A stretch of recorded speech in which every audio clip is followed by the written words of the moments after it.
wewe ni Mungu uliye hai. Uaminifu wako ni ngao na kigao.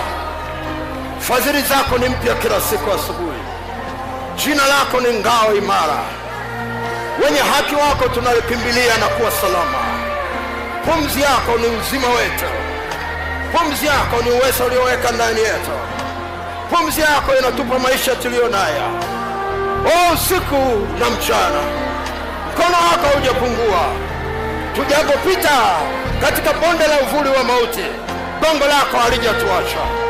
Tunapopita ndani ya moto, rapako karabasaka, umepita pamoja nasi na hatukuungua, wala nguo zetu hazikunuka moshi, wala hazikuchakaa.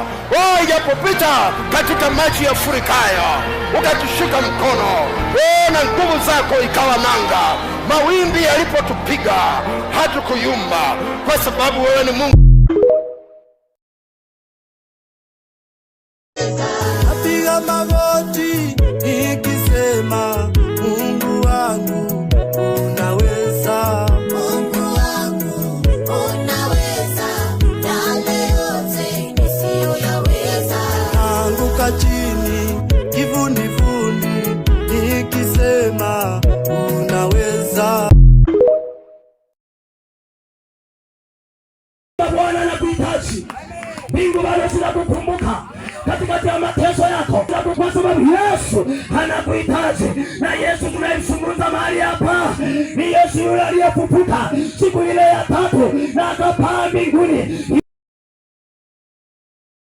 Sababisha mateso kwangu. Karabashaka. Kwa saa ya Bwana ilipofika, hakuna aliyeweza kuzuia. Saa ya Bwana ikifika kwako mama, hakuna ambaye anaweza kuzuia. Saa ya Bwana ikifika kwa ajili ya kuponywa, hakuna ambaye anaweza kuzuia. Nguvu za Bwana zinaingilia kati, upako wa Bwana unaingilia kati. Bwana anaagiza malaika ambao wamepanda farasi, wanaondoka mbinguni wakiwa wamebeba na upanga, wakisema nenda huko tena kwa ajili ya kuokoa watu wangu katikati ya mateso. Bwana Yesu asifiwe. Haleluya. Haleluya. Haleluya. Kama unanielewa, unaweza kusimama ukamshangilia Bwana. Unaweza kusimama ukamshangilia Bwana. Unaweza kuongeza makofi.